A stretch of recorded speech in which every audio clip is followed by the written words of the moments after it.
নমস্কার, ইয়ন বাংলা চ্যানেলে আপনাদের সকলকে স্বাগত জানাই। শ্রীরামকৃষ্ণদেব পরমহংস যুগাবতার শ্রীরামকৃষ্ণদেবের পরিবারের আমরা যোগসূত্র ধরে একটি পরিবারকে খুঁজে পেয়েছি। উত্তর 24 পরগনার পূর্ব ভাটপাড়ায় আমরা এসেছি শ্রী বসন্ত কুমার ব্যানার্জির বাড়িতে।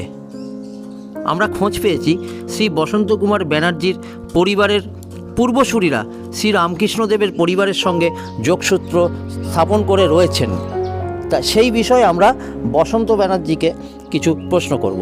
এখন আপনাদের সামনে বসে রয়েছেন শ্রী বসন্ত কুমার ব্যানার্জি, তার স্ত্রী শ্রীমতী অন্নপূর্ণা দেবী, তার পুত্র শ্রী হেমন্ত কুমার ব্যানার্জি। বসন্তবাবু শরীর খুব একটা ভালো যাচ্ছে না, তবুও আমরা বারবার করে তার একটুখানি সাক্ষাৎকার নেওয়ার জন্য উদ্গ্রীব হয়ে আছি। আমরা ওনার দীর্ঘায়ু কামনা করি। বসন্তবাবু, শ্রীরামকৃষ্ণদেবের পরিবারের সাথে আপনার নাকি কোনো যোগসূত্র রয়েছে? শ্রীরামকৃষ্ণদেবের পরিবারের সাথে আপনার সম্পর্ক আপনি কি ছোটোবেলা থেকে জানতেন? আমার তো এখন 80 বছর বয়স হয়ে গেল। আমার যখন 35 বছর বয়স তখন থেকে এই নিয়ে আলোচনা হয়েছে। তখন থেকে সমস্ত কোথায় কোথায় কে কে আত্মীয় আছে সব জানা পরিচয় হয়েছে তখন থেকে। ওনাদের যে রঘুবীর আছেন, ওনাদের যে রঘুবীরের সেবা করেন, তা ওনার যখন কোনো অসুখ হতো, কারোর ছেলে হতো কি কেউ মারা যেতেন কি কিছু হতো, তখন ওনাকে আনুর গ্রাম থেকে ডেকে নিয়ে যেতেন, মানে তাই আরতি করার জন্যে, পূজা করার জন্যে। আমাদের সাথে ছিল সব কিছুই, কিন্তু এখন আপাতত মানে কিছুই ওনারা জানেন না। হ্যাঁ, আমাদের যোগাযোগ নেই। ইনি হচ্ছেন হেমন্তবাবুর পুত্র শ্রী অবিনাশ। অবিনাশ হচ্ছে একদম প্রান্তিক বংশধর। একটুখানি তার থেকে আমরা জানবো। অনুভূতি বলতে তো প্রথম থেকেই খুবই ভালো লাগে যে আমি একটা ঠাকুর পরিবারের সঙ্গে যুক্ত আছি। একটা ঠাকুর পরিবারে আমার জন্ম হয়েছে, তো বেশ ভালোই লাগে আমার। আমি বহুবার গেছি আমার গ্রামের বাড়িতে। দারুণ জায়গা, অসাধারণ জায়গা। ওখানে নিয়মিত করে পুজো পার্বণ হয়, মায়ের পুজো, বাবার পুজো প্রতিনিয়ত হয়েই চলেছে, সন্ধ্যা আরতি হয়। খুব দারুণ জায়গা। এরম জায়গার থেকে সম্পূর্ণই আলাদা ওখানকার কালচার। এই আর কি। আপনি চান তো যে 5টা মানুষ হ্যাঁ হ্যাঁ, অবশ্যই 5টা মানুষ ওখানে যাক, ওখানে দেখুক, ওখানের কালচার দেখুক। ওখানে হ্যাঁ, অর্থনীতি ওখানে ডেভেলপমেন্ট হচ্ছে, আরও হোক। যত ওখানে মানুষ যাবে, মানুষজন যত ওখানে ভিড় করবে, যত মায়ের মন্দিরে, বাবার মন্দিরে যাবে। এখন ট্রেনের লাইন হয়ে গেছে। হ্যাঁ, শেওড়াফুলি থেকে কামারপুকুর ডাইরেক্ট লাইন হয়ে গেছে এখন ট্রেন। এখনো ট্রেনটা চালু হয়নি? ট্রেন এখনো চালু হয়নি। গোঘাট পর্যন্ত হয়েছে। আচ্ছা, গোঘাট পর্যন্ত হয়েছে। ইনি হচ্ছেন হেমন্তবাবুর স্ত্রী রিক্তা ব্যানার্জি। সবাইকে বলতে পারি যে আমার মানে গর্বের সঙ্গে বলতে পারি যেন রামকৃষ্ণদেবের বংশের পরিবারের সঙ্গে আমার বিয়ে হয়েছে। মেডিকেলের কিছু একটা ব্যাপার দেখলাম, সেটা কি? অবসর সময়ে ওইগুলো ওটা কি ছিল? ও তো ডাক্তারি করতে হবে। ডাক্তারি কি অ্যালোপ্যাথি না হোমিওপ্যাথি? আগে হোমিওপ্যাথি ছিলাম, হ্যাঁ, তারপরে আস্তে আস্তে অ্যালোপ্যাথির সঙ্গে যোগসূত্র স্থাপন করে। আচ্ছা, আমরা জানতে পেরেছি আপনি কিছু কিছু থানাতে আপনার সাথে যোগাযোগ ছিল একটি কর্মসূত্রে। কাজটি কি? কাজটা কি সমস্ত সিডি লেখা, মানে কেস লেখা। কেস লেখা বলতে কেস ডায়েরি লেখা? শুধু ডায়েরি না, সিডির বয়ান। হ্যাঁ, সিডির বয়ান আপনি লিখে দিতেন? পুলিশদের কাজগুলো করে দিতেন। আচ্ছা, পুলিশদের যে কাজগুলো সেইগুলো উনি বসে করে দিতেন। পুলিশদের তো টাইম থাকে না, সেই জন্য উনি বসে করে দিতেন।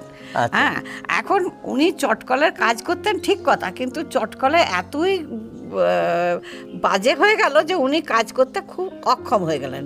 তখন উনি কি করলেন, উনি ওই পার্ট টাইমে যে কাজটা শিখে, মানে ডাক্তারিটা শিখেছিলেন, সেইটা উনি ব্যবহার করলেন। উনি 16 বছর চলে যান উত্তরপ্রদেশে। 16 বছর ডাক্তারি করে আসেন। করে আসবার পর 16 বছর পর এখানে ফিরে আসেন। এসে উনি এখন বৃদ্ধ হয়ে গেছেন, এখন এই পুজো পাঠ এই সমস্ত করেন।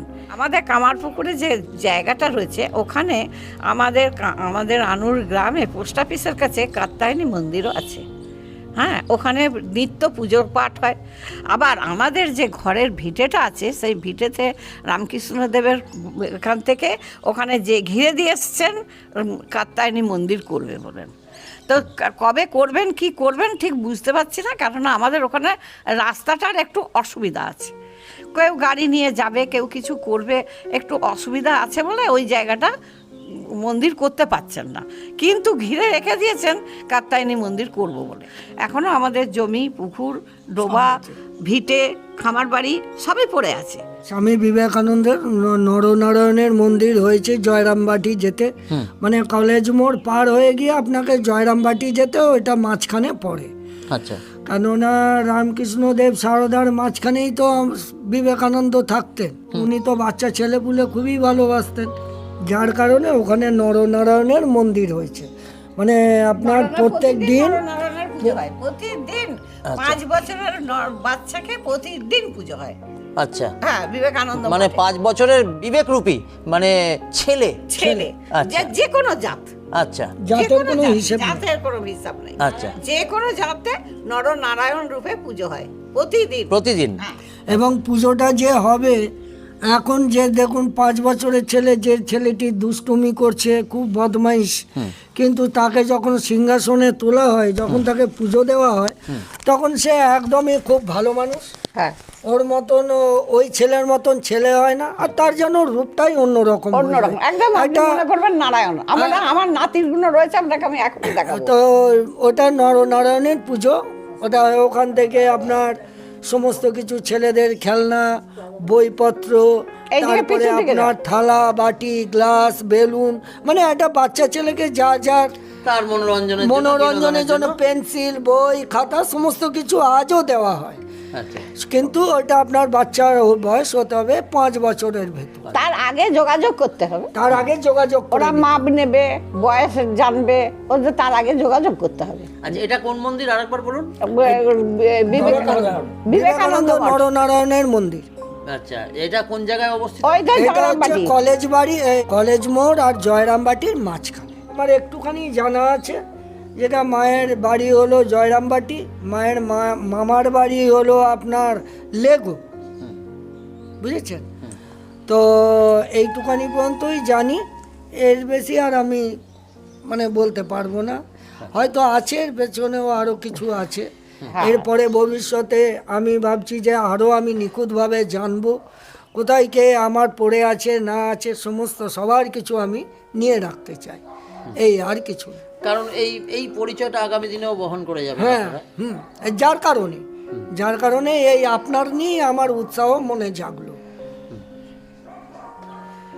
দর্শক, আপনাদেরকে আমরা বলবো যে শ্রীরামকৃষ্ণের সাথে এই পরিবারের যোগাযোগটা কোন সূত্র ধরে। দেখুন, এই পরিবারের সবচেয়ে যে কনিষ্ঠ হেমন্ত বাবুর পুত্র অবিনাশ, আরেকটি আছে, আরেকজন আছে, তার নাম কি? অনুপম। আচ্ছা, তার নাম হচ্ছে অনুপম। অবিনাশ অনুপম 2 ভাই। অবিনাশ অনুপমের বাবা হচ্ছে হেমন্ত ব্যানার্জি। হেমন্ত ব্যানার্জির বাবা হচ্ছেন শ্রী বসন্ত কুমার ব্যানার্জি এবং মা অন্নপূর্ণা দেবী।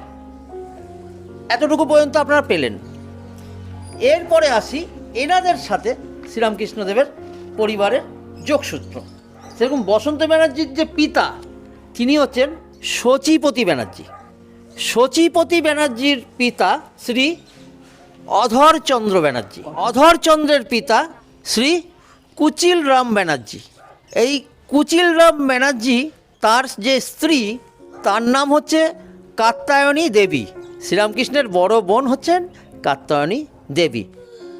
শ্রীরামকৃষ্ণদেবের ভগ্নিপতি কুচিল বন্দ্যোপাধ্যায়ের এই সম্পত্তির একসময় অধিকারী ছিলেন বর্ধমান মহারাজ শ্রী উদয়চন্দ্র। রামকৃষ্ণদেবের যে বড় ভাই রামকুমার চট্টোপাধ্যায়, উনি হচ্ছেন আমাদের ঘরের জামাই। হ্যাঁ, আমাদের ঘরের মেয়ের সাথে ওনার বিয়ে হয়েছে, আর আমাদের ঘরের ছেলের সাথে রামকৃষ্ণদেবের বড় বোন কাত্যায়নীর বিয়ে হয়েছে। এই হলো বদল বিয়ে।